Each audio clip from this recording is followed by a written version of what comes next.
दर्शकों नमस्कार। डीडी बिहार की खास कार्यक्रम मॉर्निंग लाइव शो बिहार बिहान में आप सभी का बहुत बहुत स्वागत है। आज की सुबह आपके साथ आपकी होस्ट मैं हूं मुस्कान।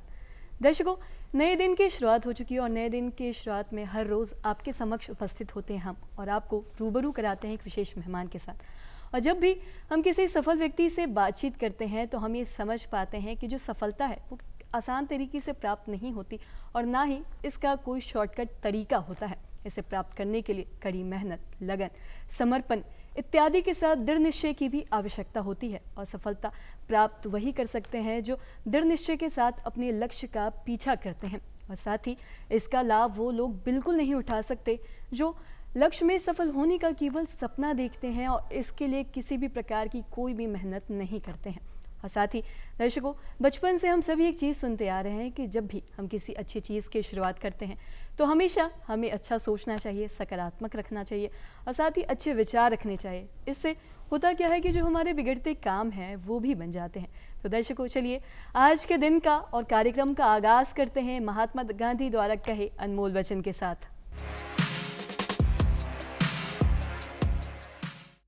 हो सकता है हम ठोकर खाकर गिर पड़े पर हम उठ सकते हैं। लड़ाई से भागने से तो इतना अच्छा ही है। आपको बता दूं कि आज हमारे साथ स्टूडियो में मौजूद है इम्तियाज़ अहमद करीमी। ये सदस्य हैं बिहार लोक सेवा आयोग के। सर नमस्कार, बहुत बहुत स्वागत, बहुत बहुत अभिनंदन आपका हमारे इस खास कार्यक्रम में। जी बहुत बहुत नमस्कार और आदाब, सलाम। आप सभी का दूरदर्शन का आभार व्यक्त करते हैं जिन्होंने ये अवसर दिया कि आज आपके समक्ष हैं। जी सर, कार्यक्रम का आगाज़ क्यों ना आपके बारे में थोड़ा जान के करते हैं। सर, आप बिहार लोक सेवा आयोग के सदस्य हैं और साथ ही साथ आप हिंदी और उर्दू भाषा के निदेशक भी रह चुके हैं, तो आप अपने कार्यप्रणाली के बारे में कुछ बताएं। जी, मूलतः हम बिहार प्रशासनिक सेवा से थे और बिहार प्रशासनिक सेवा में विभिन्न पदों पर रहे, जैसे अनुमंडल पदाधिकारी, फिर DRDA में, फिर सरकार के विभिन्न विभागों में विभिन्न पदों पर कार्यरत रहे। अंततः फिर संयुक्त सचिव बने मंत्रिमंडल सचिवालय विभाग में। संयुक्त सचिव रहते हुए राजभाषा के डायरेक्टर बने और राजभाषा उर्दू के भी डायरेक्टर बने। जी, अभी वर्तमान में बिहार लोक सेवा आयोग के सदस्य हैं। जी, और साथ ही करीमी जी, आपसे ये जानना चाहेंगे कि अगर हम हिंदी की बात करें, हिंदी इतिहास में अगर जाए तो आधुनिक साहित्य के जो पितामह थे वो भारतेंदु हरिश्चंद्र जी को कहा जाता है और इन्होंने ये कहा था कि अपने मातृभाषा के ज्ञान के बिना हमारे समाज का तरक्की संभव नहीं है, अगर हमें अपने भाषा का ज्ञान ना हो। तो इस पर क्या कहना चाहेंगे आप? ये सभी वैज्ञानिक और जितने शोधकर्ता हैं वो सभी इस राय से मुत्तफिक हैं कि अपनी मातृभाषा में जो विकास संभव है वो अन्य भाषाओं में विकास संभव नहीं है। वर्तमान जो नई शिक्षा नीति 2020 है उसमें भी यह बिल्कुल स्पष्ट कर दिया गया है कि बच्चे हमारे 5वीं क्लास तक अपनी मातृभाषा में पढ़ें, क्योंकि वो जब माँ की बोली सुनते हैं वही सुनते हुए बढ़ते हैं तो उस भाषा में कहानी को आसानी से समझ लेते हैं या उसके गिनती को आसानी से समझ लेते हैं। अभी हम लोग की मानसिकता ये है कि अपनी भाषा छोड़ करके दूसरी भाषा या अंग्रेज़ी भाषा से इस कदर प्रभावित हैं कि हम उन्हीं बच्चे को बहुत अच्छा समझने लगते हैं जिसको 1 2 3 गिनाना शुरू किया। तो लेकिन अभी सारे शोध इस बात को साबित कर चुके हैं कि बच्चों का जितना विकास अपनी मातृभाषा में होगा दूसरी भाषाओं में उतना विकास संभव नहीं है। तो कम से कम शुरुआती दौर में जो प्रारंभिक शिक्षा है वो अपनी मातृभाषा में दिया जाना चाहिए। आप जानती हैं कि हिंदी हम सबकी भाषा है, हम सबकी मातृभाषा है, तो इसी भाषा में अपने बच्चों का पालन पोषण हम करते हैं, लेकिन हम चाहते हैं कि आज से ही वो अंग्रेज़ी भाषा में बोलने लगे, तो न वो अंग्रेज़ी का बन पाता है और न वो अपनी मातृभाषा के साथ न्याय कर पाता है। तो ये आवश्यक है, जो दिशा निर्देश अभी हमें शिक्षा नीति से मिली है उसका अनुपालन ज़रूर करना चाहिए। अपने बच्चों को आप हिंदी में पढ़ाएं, फिर आप 5वीं क्लास के बाद आप जिस भाषा में वो बच्चा सक्षम हो सके उस भाषा में उसको पढ़ना चाहिए। कोई भाषा बुरी नहीं है, हमें हर भाषा में निपुण होना चाहिए, दक्ष होना चाहिए, अपनी महारत दिखानी चाहिए। लेकिन अपनी मातृभाषा से जिस तरह हम अपनी माँ से प्यार करते हैं तो उसकी बोली हुई बोली से भी उसी तरह से प्यार करना चाहिए, और उसमें जो विकास होता है वो पूरी तरह से विकास कह सकते हैं। लेकिन दूसरी भाषा का जो बोझ पड़ जाता है तो उसमें वो विकास संभव नहीं होता है। जी, और साथ ही इम्तियाज़ जी, आपके बारे में भी कुछ जानना चाहेंगे कि आपकी प्रारंभिक शिक्षा दीक्षा कहाँ से हुई और यहाँ तक पहुँचने का जो आपका सफ़र था वो आपने किस तरीके से तय किया, इस बारे में बताएं। जी, यही है कि लोग ये समझते हैं कि जो सफल व्यक्ति है बिल्कुल उसका आगे का चेहरा देखते हैं, लेकिन उसके पीछे जो उसकी तकलीफ़ भरी ज़िंदगी, संघर्ष भरा समय रहा है उसको लोग नहीं देखते या समझ नहीं पाते हैं। तो हम लोग, मेरी पैदाइश मुजफ्फरपुर के एक छोटे से गांव में हुई, रामपुर सघरी उसका नाम है। गांव में ही प्रारंभिक शिक्षा हुई और इंटर स्तर तक गांव में ही रहकर नज़दीक के कॉलेज में जाकर पढ़ाई की। फिर मुजफ्फरपुर आकर लंगट सिंह कॉलेज से, जिसको एलएस कॉलेज कहते हैं, उससे पढ़ाई पूरी की। पढ़ाई पूरी करने के बाद प्रतियोगिता परीक्षाओं में बैठने का ये मिला तो उसमें सफलता मिलती चली गई। पहले मेरा पंजाब नेशनल बैंक में हो गया और मैंने वहाँ नौकरी की। पंजाब नेशनल बैंक में रहते हुए फिर बिहार प्रशासनिक सेवा की तैयारी की और यहाँ सफल हुए। यहाँ सफल होने के बाद बिहार सरकार में कई जगह पर रहे, कई विभागों में अपने दायित्व का निर्वहन किया और कई विभागों की जिम्मेदारी मिली तो आदमी को अपने खुल करके अपने क्षमता के प्रदर्शन का मौका मिलता है, अवसर मिलता है। वो अवसर मुझे मिला। ये पढ़ाई के दौरान में अपने गांव में उस वक्त तो ये बिजली नहीं थी, आज तो घर घर बिजली है, 24 घंटे बिजली है। आज छात्रों को बहुत सारी सुविधाएं हैं, वो सुविधाएं हम लोग के ज़माने में नहीं थी। गांव में चटाई पर बैठकर लालटेन की रोशनी में पढ़ाई की हम लोगों ने और ये इंटर स्तर तक यही रहा। उसके बाद तब शहर का रुख किया और शहर में पढ़ाई की।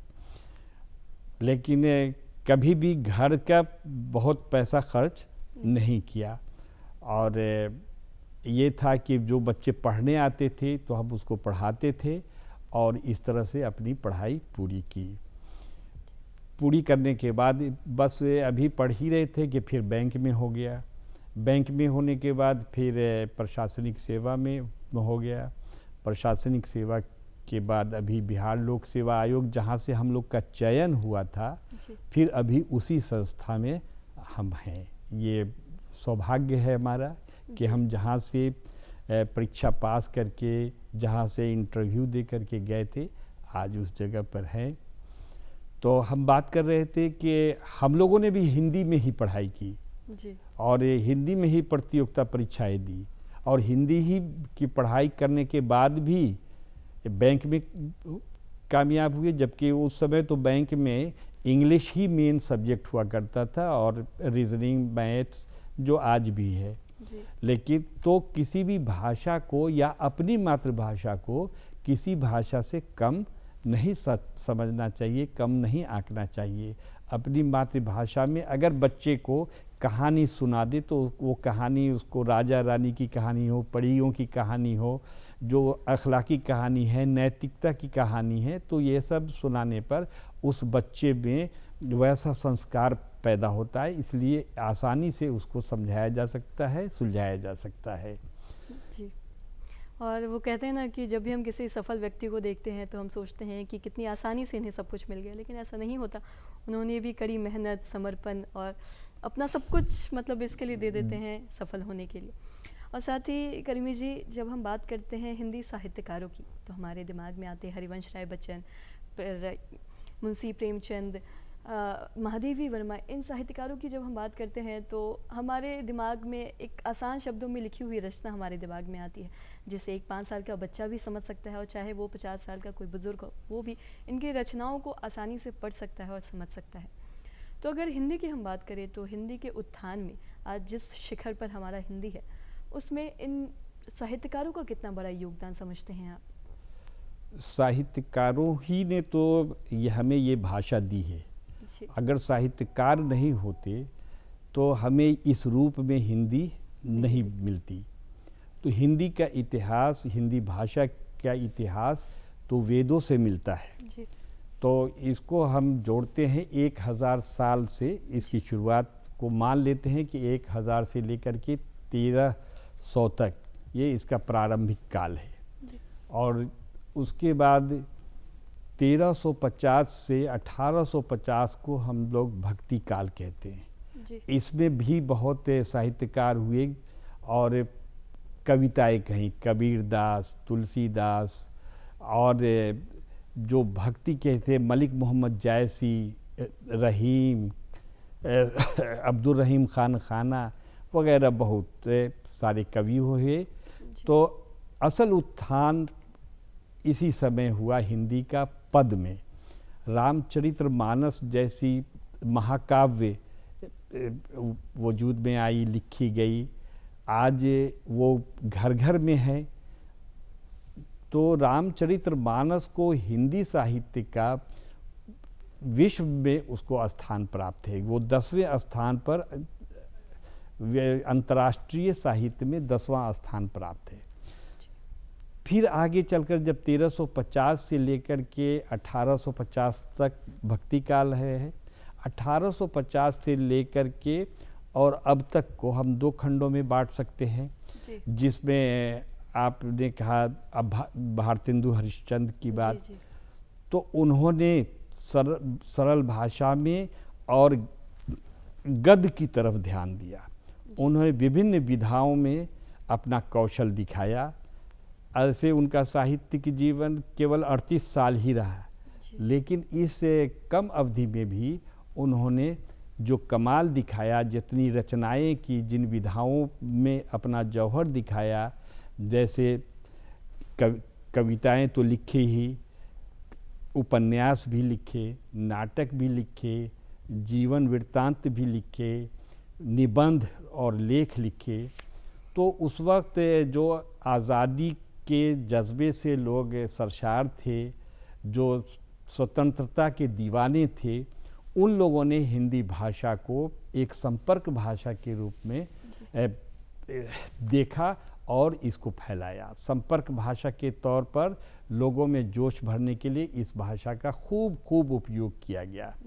भारतेंदु हरिश्चंद्र को जो आधुनिक हिंदी का कहा जाता है, के बारे में कहा जाता है, तो उन्होंने अपने नए विचारों को हिंदी में लाने की कोशिश की। वो चाहते थे कि वर्तमान जो शोषण का समय है, इसके विरुद्ध वो आक्रामक थे, वो इनकलाबी थे, वो क्रांतिकारी थे और इस समाज में साहित्य के माध्यम से क्रांति लाना चाहते थे और इसमें वो सफल रहे।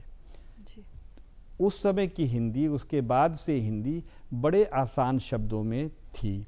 छोटी छोटी कहानियाँ, कविताएं, ये बड़े बड़े कवियों की कविताएं ऐसी हैं कि जो आज भी राह चलता हुआ आदमी भी उसको पढ़ लेता है और समझ लेता है।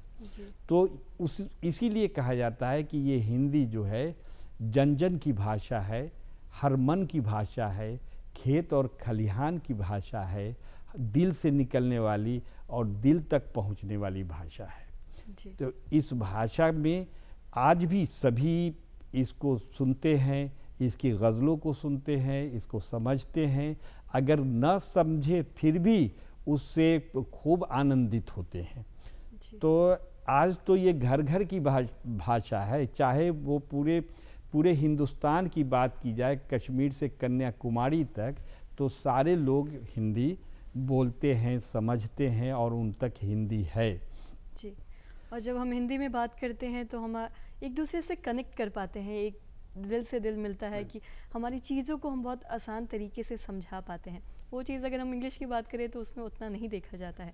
हाँ, तो मातृभाषा की बात ही अलग जी। होती है, वो उसमें जो माँ की खुशबू है जी। और इसलिए जो बात, जो भावना हृदय में है बिल्कुल। वो हृदय से निकल के हृदय तक पहुंचती है, वो टच करती है। जी। लेकिन दूसरी भाषाएं पहुंचती हैं लेकिन बहुत कम लोगों तक, और बहुत इसका जो रफ्तार है उसको कम कहा जा सकता है। इस भाषा ने तो अब जी। विज्ञान का रूप ले लिया है। बिल्कुल। पहले लोग कहते थे कि हम विज्ञान कैसे पढ़ेंगे, और वो इसीलिए वो हे दृष्टि से या एक मानसिकता थी कि हम इस भाषा से अच्छा इंग्लिश भाषा लिखें। लेकिन आज हिंदी भाषा ने ऐसी प्रगति की है कि आज लोग मान रहे हैं इंजीनियरिंग की पढ़ाई हिंदी में है, जी। अब मेडिकल की पढ़ाई भी हिंदी में होनी जा रही जी। है।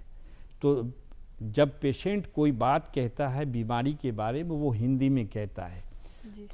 और डॉक्टर अगर उससे इंग्लिश में बात करेंगे तो वो एक दूसरे से कनेक्ट नहीं हो पा। सर, हम हिंदी की बात कर रहे थे और जब हिंदी की हम बात करते हैं तो हिंदी को राजभाषा का दर्जा तो दे दिया गया है, लेकिन राष्ट्रभाषा का दर्जा आज भी नहीं दिया गया है। जो लोग इसकी बात करते हैं या फिर जो मतलब इसको ग्लोबल बनाने की बात करते हैं इस भाषा को, तो क्या लगता है कि कहाँ दिक्कत आ रही है और इसको मतलब क्या कैसे आगे बढ़ाया जा सकता है, और साथ ही सरकार इसके लिए किस तरीके से प्रयासरत है? जी, बहुत सही बात है कि हिंदी राजभाषा है और राष्ट्रभाषा नहीं है। बिल्कुल। अभी भारत में कोई भी राष्ट्रभाषा नहीं है, जी। लेकिन हम कह सकते हैं कि हिंदी अघोषित रूप से जी। राष्ट्रभाषा है। जी। सबसे अधिक बोलने वाले 44% लोग भारत में जो हैं वो हिंदी बोलने वाले हैं।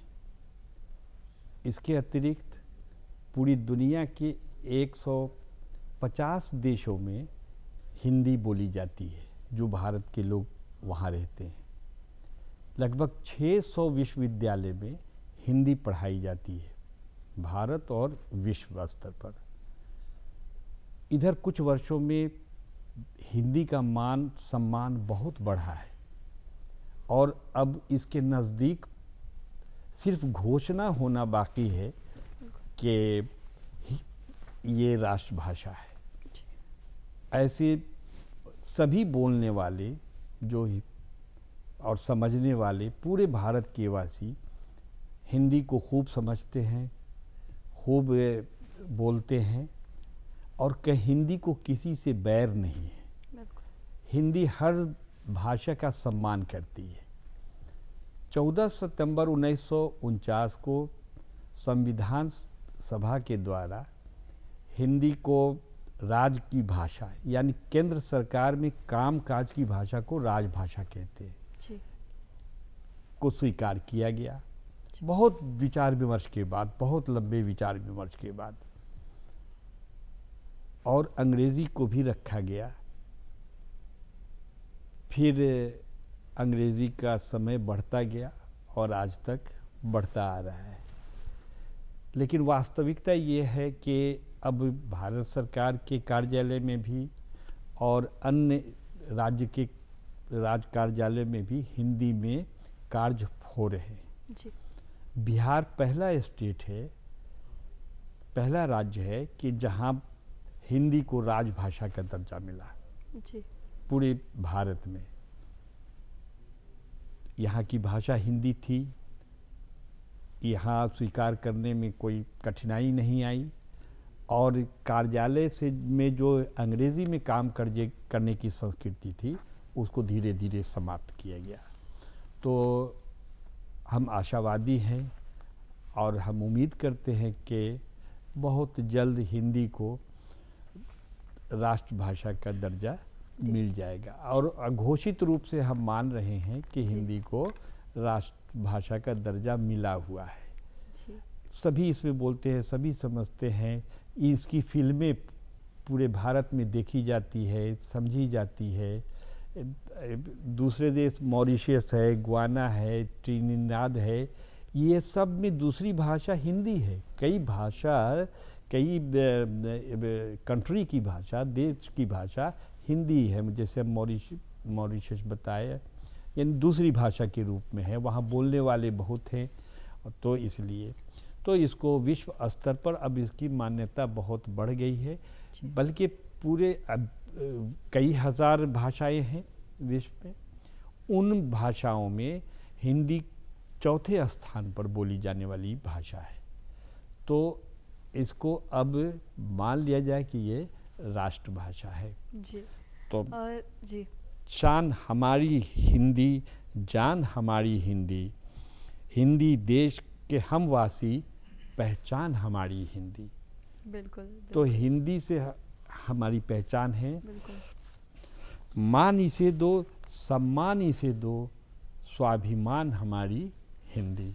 बिल्कुल। तो हिंदी वो भाषा है, एक भाषा ही नहीं है बल्कि एक सभ्यता है, जी। एक संस्कृति है, जिनको इन कवियों ने, साहित्यकारों ने सजाकर संवार कर हमको एक अनमोल तोहफा दिया है। अब इस अनमोल तोहफे की अमानत हमारे पास है। हम सब की जिम्मेदारी है कि हिंदी को अपने घरों में ज़िंदा करें, ज़िंदा रखें। जी सर, आपने ये चीज़ बहुत अच्छी कही कि शान हमारी हिंदी, मान हमारी हिंदी। हिंदी हमारी संस्कृति है, हमारी सभ्यता है, और इसे हर जन जन को बोलना चाहिए और अपनाना भी चाहिए। और साथ ही अगर हम बात करें विज्ञान की, तो बहुत सारे बदलाव आए हैं, हिंदी विज्ञान आया है, और कहीं ना कहीं आज हर लोगों की जो चाहत है वो बदल रही है, समाज बदल रहा है, बाज़ार बदल रहे हैं, देश बदल रहा है। तो आपसे जानना चाहेंगे कि हिंदी में क्या बदलाव आना चाहिए, किस तरीके का एक ठहराव आना चाहिए? नहीं, ये हिंदी तो प्रगतिशील है, जी, परिवर्तनशील है। हिंदी में प्रयोग, नए नए प्रयोग हो रहे हैं। बिल्कुल। यह युग साइंस और टेक्नोलॉजी का है, जी, विज्ञान और तकनीक का है। जी, आज विज्ञान और टेक्नोलॉजी में विश्व में भारत का मान बढ़ा है। आज भारत चांद पर है, आज भारत सूर्य से मिलने वाली यात्रा पर है। आज पूरे विश्व की नज़र भारत के साइंस एंड टेक्नोलॉजी पर है। तो हमने तो साइंस और टेक्नोलॉजी में तरक्की की है, उन्नति की है, और हिंदी भाषा में अब वो तमाम साइंस और टेक्नोलॉजी की किताबें उपलब्ध हैं, पढ़ाई जा रही हैं। जैसे पहले हम लोग फिज़िक्स, केमिस्ट्री, बायोलॉजी या गणित को समझते थे कि ये दूसरी ही भाषा में हम समझ सकते हैं या उसकी टर्मिनोलॉजी को समझ सकते हैं, लेकिन आज ऐसे डिक्शनरी तैयार किए गए हैं, शब्दकोश तैयार किए गए हैं, और पूरी की पूरी किताबें 12 तक की सारी किताबें CBSE के द्वारा, तो तमाम विज्ञान की किताबें हिंदी में उपलब्ध हैं। बिल्कुल। अब उसके ऊपर की भी ये लॉ की किताबें हिंदी में पढ़ाई जा रही हैं, इंजीनियरिंग की किताबें पढ़ाई जा रही हैं। तो इसमें अब ये धीरे धीरे ज़्यादा प्रगति पर है और इसकी राहें हमवार हो रही हैं। हमें एक ही बात सोचनी चाहिए कि इस भाषा को हम ज़्यादा भारी और बोझल नहीं बना दें। बिल्कुल। जिस भाषा को इतना जल्दी स्वीकार लोग कर लेते हैं, आसानी से समझ लेते हैं, और आप देखेंगे कि अभी बाज़ार की भाषा समझ की भाषा है, लेकिन जब हम कार्यालय की भाषा को लेते हैं या हम साहित्य की बात लिखने लगते हैं, तो अब उसमें इतने भारी भारी शब्दों का प्रयोग करते हैं जिससे वो क्लिष्ट हो जाता है और छोटे बच्चों के समझ से बाहर हो जाता है। जी। तो वो भाषा, वो शैली, और जो हमें प्रेमचंद ने दिया, जो हमें दिनकर जी ने दिया, जो हमें फणेश्वर नाथ रेणु ने दिया, जो हमें राम वृक्ष बेनीपुरी ने दिया, सरल और सहज, ये इसकी विशेषता है। तो वो सरल और सहज होना चाहिए, रहना चाहिए। तो ऐसा नहीं हो कि बाज़ार की अन्य भाषा हो जाए और हमारी भाषा इतनी भारी हो जाए कि जिससे दूरी हो जाए। तो वही भाषा जो उन लोगों ने दिया है, उसी अमानत को और सजाने और बढ़ाने की ज़रूरत है। जी। हमारे बच्चे पढ़े, हिंदी में भी पढ़े और हिंदी में भी प्रतियोगिता परीक्षा दे, यूपीएससी तक और भारतीय प्रशासनिक सेवा में भी हिंदी रख कर के अच्छे नंबर से सफल होते हैं। और लोक सेवा आयोग के विभिन्न राज्यों के लोक सेवा आयोग में सफल होते हैं। तो बच्चों की पढ़ाई पर, उसकी अपनी मेहनत पर ये डिपेंड करता है कि वो कामयाबी, उसकी जिज्ञासा कहाँ तक है। जितने वो जिज्ञासु होंगे, जितना बड़ा सोचेंगे और उस सोच और उस ख्वाब के मुताबिक अगर काम करेंगे तो वो बढ़ते चले जाएंगे, कोई उनको कामयाबी से रोक नहीं सकता। वो प्रकृति उसको देती है। मेहनत करने वालों को कहा जाता है कि कोई काबिल हो तो हम शान कई देते हैं, और ढूंढने वालों को दुनिया भी नई देते हैं। तो ये ढूंढने वाली जिज्ञासा होनी चाहिए छात्रों में, और जिस भाषा में भी पढ़े और जहाँ भी पढ़े, खूब मेहनत से पढ़े तो आपको सफलता से कोई रोक नहीं सकता। ऐसा नहीं है कि अगर कोई अंग्रेज़ी में आंसर देंगे तो उनको अधिक नंबर मिल जाएगा और हिंदी में लिखेंगे तो उनको कम नंबर मिलेगा। ऐसी मानसिकता बनी रहती है, लेकिन ऐसी मानसिकता नहीं है, गलत है। आप जो बात अगर तथ्य के साथ अपने उत्तर को देते हैं तो आप जिस भाषा में भी लिखेंगे आपको पूरा नंबर मिलेगा। और जाहिर सी बात है कि हिंदी आपकी मातृभाषा है, तो उसमें जो अभिव्यक्ति कर सकते हैं, जो एक अपने भावों को प्रकट कर सकते हैं, जो तथ्य आप पेश कर सकते हैं, वो दूसरी भाषा में उतनी आसानी से नहीं कर सकते हैं। तो अपनी भाषा से अगर प्रेम करते हैं तो खूब लिखिए, खूब पढ़िए और अपनी सफलता से प्रमाणित करिए कि हम हिंदी भाषा रख करके भी सफल हो सकते हैं और ऊंचे मुकाम पर जा सकते हैं। हम बच्चों से कहना चाहेंगे कि आप दृढ़ निश्चय कीजिए और पढ़िए। आप ये मोबाइल से दूरी बनाइए और अपने ख्वाब को पूरा करने के लिए अपनी जिज्ञासु बनिए, मेहनत कीजिए। दायरे इश्क में अपना मुकाम पैदा कर, नया ज़माना नए सुबह शाम पैदा कर। जी। और साथ ही जब हम हिंदी की बात करते हैं तो ये तो हम भारत की बात कर रहे हैं। अगर हम विदेश की बात करें तो विदेश में विश्व हिंदी दिवस सम्मेलन को लेकर जिस तरीके से मनाया जाता है, सम्मेलन किया जाता है, तो इसका क्या सकारात्मक प्रभाव रहता है लोगों के बीच, और साथ ही मतलब क्या लोगों का क्या कहना होता है इसको लेकर? जी, तो जिस तरह से हम यहाँ भारत में 14 सितंबर को हिंदी दिवस मनाते हैं, और हिंदी दिवस ही नहीं मनाते हैं बल्कि ये 14 दिन जी बिल्कुल हम पखवाड़ा मनाते हैं, सप्ताह मनाते हैं, और जो राजभाषा विभाग है, जो हिंदी विभाग है, वो भी तरह तरह के कार्यक्रम आयोजित करते हैं। दूसरे जो संस्थाएं हैं हिंदी से जुड़ी, हिंदी साहित्य सम्मेलन है, वहाँ भी 14 दिन से वो प्रोग्राम 14 दिन लगातार चलता रहता है। उसी तरह से विश्व पटल पर हिंदी को पेश करने के लिए, हिंदी के महत्व को समझाने के लिए, एक माहौल और वातावरण बनाने के लिए कि पूरे देश के बताया ना कि 150 देशों में हिंदी बोली जाती है। तो अधिकतर जो स्टेट्स हैं और जो कंट्रीज़ हैं जहां हिंदी का है ये है प्रचार है, प्रसार है, उनको आमंत्रित करते हैं, उनके विद्वान एक जगह जुटते हैं और विश्व हिंदी दिवस मनाया जाता है। इसका सकारात्मक प्रभाव पड़ता है, एक माहौल बनता है। फिर वहाँ चर्चाएं होती है विभिन्न साहित्य पर कि आज हमारा हिंदी साहित्य कहाँ पर है और दूसरी भाषाओं का साहित्य किस स्तर पर है, उससे भी हम सीखते हैं और इसका बड़ा फ़ायदा होता है, बड़ा लाभ होता है। अगर हम बीपीएससी की बात करें, बिहार लोक सेवा आयोग की अगर बात करें, तो जो भी बच्चे कॉम्पिटिटिव एग्ज़ाम की तैयारी कर रहे हैं या फिर किसी भी प्रकार की कोई भी एग्ज़ाम की तैयारी कर रहे हैं, तो किस तरीके से अपना आत्मविश्वास बढ़ा सकते हैं? किसी भी इंटरव्यू के लिए अगर हम खासकर बात करें, कहीं ना कहीं लोगों में एक डर सा रहता है कि इंटरव्यू में जाएंगे तो क्या कुछ पूछा जाएगा, तो कैसे वो अपना आत्मविश्वास बढ़ा सकते हैं? आप ये बखूबी बता सकते हैं। जी, बहुत अच्छी बात है। छात्र मेहनत करने के बाद वहाँ तक पहुँचते हैं। बिल्कुल। जो जो मेहनती छात्र होते हैं, जिनमें ज्ञान पूर्ण हो जाता है, तब वो परीक्षा पास करते हैं।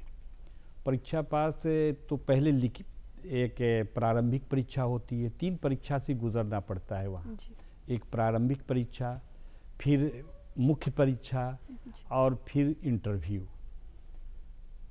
तो प्रारंभिक परीक्षा में पास करने वाले को फिर मौका दिया जाता है लिखित परीक्षा में, मेन परीक्षा में। वो पास करने के बाद, सफल होने के बाद, फिर वो इंटरव्यू के लिए तैयार होते हैं। जी। तो इसमें पूरे आत्मविश्वास को ही देखा जाता है, वही उनकी पर्सनालिटी टेस्ट होती है कि वो कैसा परफॉर्म करते हैं। तो उसके लिए जैसे उनको अपने जब रिज़ल्ट हो जाए, मुख्य परीक्षा का रिज़ल्ट हो जाए और उनको मालूम हो जाए, तो घबराए नहीं। उनको प्रैक्टिस करना चाहिए, रोज़ाना अखबार पढ़ना चाहिए और जो अभी घटित हो रहा है उस की वाकफियत उसको ज़रूर होनी चाहिए। उसके लिए वो मॉक इंटरव्यू भी दे सकते हैं, उसका भी ले सकते हैं। एक तरह से प्रशिक्षण अवश्य लेना चाहिए। नहीं हो तो घर वाले लोगों के सामने बैठ करके बोले कि आप हमसे सवाल जवाब कीजिए, तो उससे उसकी झिझक दूर हो जाती है। बच्चे सिर्फ झिझक की वजह से कभी कभी वो जानते हुए भी प्रश्नों का उत्तर नहीं दे पाते हैं। तो उनको घबराना नहीं चाहिए। और जो लोग बैठे हुए होते हैं, जो एक्सपर्ट होते हैं, विशेषज्ञ होते हैं, वो कभी नहीं चाहते हैं कि किसी बच्चे पर कोई ऐसा मानसिक दबाव पड़े। वो उसके एक तरह से सहयोगी होते हैं। ठीक है, उसमें से उनका चुनना है, लेकिन आपको घबराने की ज़रूरत नहीं है। आपको पूरे कॉन्फिडेंस के साथ, आत्मविश्वास के साथ उस इंटरव्यू का सामना करना चाहिए। जी। तो वही कहते हैं ना कि अगर आत्मविश्वास के साथ अगर किसी भी चीज़ को हम करते हैं तो ज़िंदगी में हम ज़रूर सफल होते हैं, और ये इंटरव्यू तो एक बहुत मामूली सी चीज़ है। और साथ ही अगर हम हम जानते हैं कि आप हिंदी और उर्दू भाषा के निदेशक रह चुके हैं। अगर हम हिंदी की बात करें, और जैसा कि हम सभी जानते हैं कि 14 सितंबर से हिंदी दिवस की भी शुरुआत हो रही है। हिंदी एक ऐसी भाषा है जो कहीं ना कहीं हमारे राष्ट्र के निर्माण में एक उसका बहुत बड़ा योगदान है, और हमारे भारत को एक स्वाभिमानी राष्ट्र बनाने में हिंदी भाषा की एक बहुत महत्वपूर्ण योगदान हम समझते हैं और मानते भी हैं। अगर मैं आपसे जानना चाहूँगी, इसको अगर हम आगे बढ़ाते हैं, इसका प्रचारित प्रसारित करते हैं, तो हमारे एक कितना बड़ा योगदान है, या फिर हम मतलब कितना सहयोग होगा हमारे भारत को एक आत्मनिर्भर भारत बनाने में? ये तो संविधान में ही व्यवस्था की गई है कि हिंदी की प्रगति के लिए कार्य होते रहेंगे, और तब से कार्य होते आ रहे हैं। और इसीलिए भाषा विभाग है, राजभाषा निदेशालय है, जिसमें उर्दू और हिंदी दोनों भाषाओं के लिए बिहार में काम होता है। जी। और सौभाग्य से दोनों निदेशालय के डायरेक्टर पद पर कार्य करने का मौका मिला। तो दोनों एक ही भाषा हैं, लिपि अलग है। लिपि अलग है, नहीं तो जैसे एक जो भाषा जो बोली उर्दू की है, वही भाषा और वही बोली हिंदी की है। दोनों की कविताओं को देख ले, दोनों की शायरी को देख ले, दोनों की गज़लों को देख ले, तो उसमें कोई फ़र्क नहीं है। और ये दोनों ज़बान हम कह सकते हैं कि इन दोनों भाषाओं में ये भारत की मिट्टी का सोधापन भी है, और बसंत ऋतु की भीनी भीनी खुशबू भी है इसमें। बिल्कुल।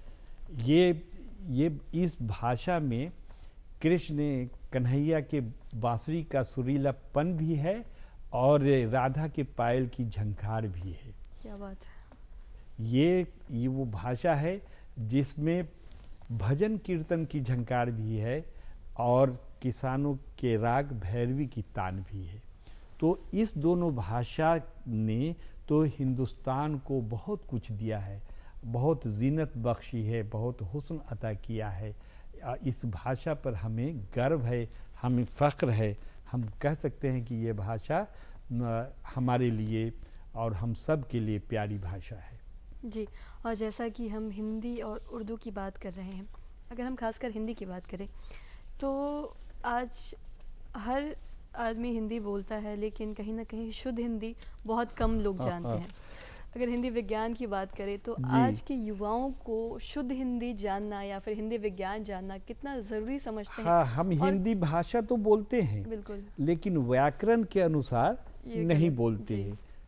बल्कि बहुत हम सिर्फ गांव की बात नहीं करेंगे या आम लोगों की बात नहीं करेंगे, बल्कि पढ़ लिख करके भी हम कभी जी। एक वचन बहुवचन का ख्याल नहीं रखते, कभी स्त्रीलिंग पुल्लिंग का ख्याल नहीं रखते, बिल्कुल, कभी शुद्ध उच्चारण का जी। ख्याल नहीं रखे, कहाँ पर कौन तालव्य श का प्रयोग होना है, कहाँ पर मूर्धन्य श का प्रयोग होना है। लेकिन अब परिवर्तन आया है। अब जो है आप ये सभी में समझ आई है, बच्चों में भी समझ आ रही है कि हमें शुद्ध हिंदी बोलनी चाहिए बिल्कुल। और इसका उपयोग हम लोग घरों से शुरू करें। घरों में हम चाहते हैं कि वो जो स्थानीय बोली है उसमें बोली बोलते हैं तो फिर हमें उस व्याकरण का ज्ञान नहीं रहता है। तो अगर हम संभल कर हिंदी भाषा बोलना शुरू करें, प्रारंभ करें, तो हम इस बीमारी से निजात पा सकते हैं। बिल्कुल। और साथ ही अगर आज की परिवेश की हम बात करते हैं, हिंदी प्रासंगिकता की बात करते हैं, तो क्या बदलाव आने की ज़रूरत है ताकि ये जन जन की भाषा हिंदी हो जाए? नहीं, ये जन जन की भाषा है, हो जाने के लिए हाँ, इसको बढ़ावा देने के लिए, जो शिक्षा में बढ़ावा देने के लिए हमें प्रयास करने की ज़रूरत है। अब वो समय नहीं है बिल्कुल। कि ये जन जन की भाषा है, पूरी तरह से भाषा है और पूरे भारत में, पूरे विश्व में अधिकतर लोग हिंदी बोलते हैं, समझते हैं। इसमें कोई भाषा नहीं है।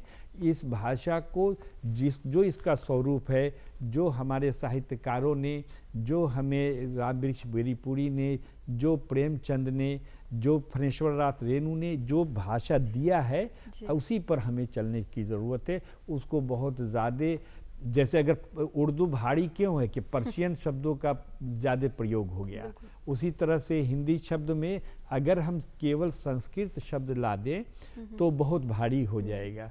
तो ये जिस रूप में है ये बहुत शिखर पर है और अभी हिंदी से सभी का प्रेम जगा हुआ है, कहीं कोई दिक्कत नहीं है। जी, और अगर बात करें आगे की, ऐसा कोई आपके फ्यूचर प्लान्स जो आप चाहते हैं कि आगे संभव हो, कुछ बताना चाहेंगे? ये राजभाषा विभाग की तरफ से तो हिंदी प्रगति के लिए काम किए जाते हैं, जैसे पुरस्कार देना।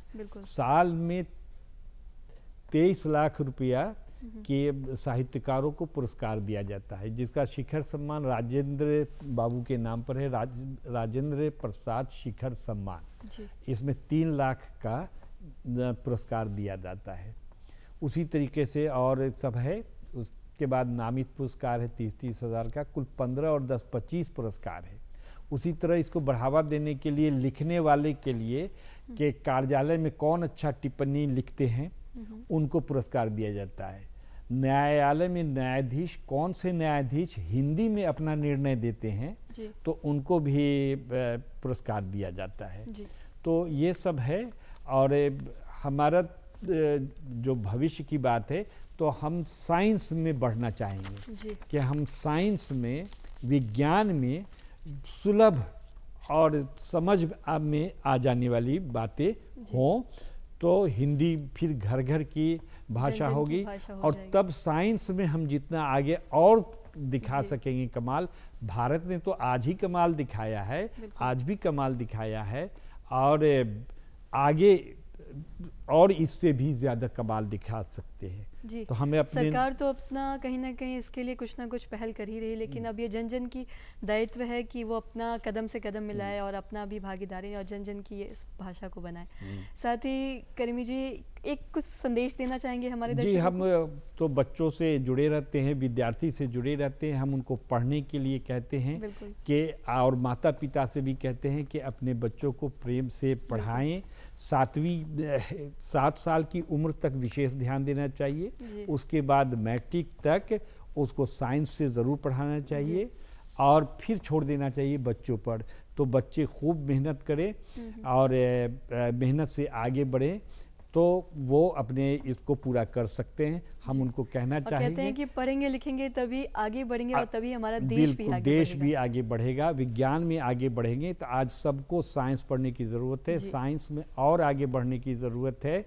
तो इल्म की तो ऐसी रोशनी है कि इल्म की रोशनी अगर हो तो किसी रोशनी की ज़रूरत बिल्कुल। नहीं है, सारा अंधेरा छट जाता है। इसलिए हर हाल में शिक्षा प्राप्त करनी चाहिए, इल्म हासिल करने चाहिए। इल्म ही तनवीर है और इल्म ही तकदीर है। इल्म की हर राह आली मंजिल तामीर है। इल्म की हिकमत से है रोशन ज़मीन व आसमां। जी, जी। इल्म की हिकमत से है रोशन ज़मीन व आसमां। सरबुलंदी की जहाँ में इल्म ही जागीर है, सरबुलंदी की जहाँ में इल्म ही जागीर है। करीमी जी बहुत बहुत शुक्रिया आपका हमारे इस खास कार्यक्रम में आने के लिए और ये तमाम महत्वपूर्ण जानकारी हमारे दर्शकों को देने के लिए बहुत बहुत धन्यवाद जी, आपका। आपका भी बहुत शुक्रिया, तमाम दर्शकों का शुक्रिया, दूरदर्शन का तो शुक्रिया। दर्शकों वक्त हो चला है अब आपसे अलविदा लेने का, और जैसा कि जाने से पहले हम आपसे एक रिक्वेस्ट करते हैं, गुजारिश करते हैं कि जाने से पहले आप हमको एक खत भेजें जिससे हम ये जान सकें कि आपको आज का हमारा ये कार्यक्रम कैसा लगा, जिससे और साथ ही आप अपना कोई सुझाव भी दे सकते हैं दर्शकों। तो साथ ही फटाफट उठाए पेन कॉपी नोट करें हमारा पता है कार्यक्रम बिहार बिहार, निदेशक टीडी बिहार, दूरदर्शन केंद्र पटना, फ्रीजर रोड पटना। साथ ही हमारा पिन कोड है 800001 और हमारा ईमेल आईडी है director ddkpatna@gmail.com।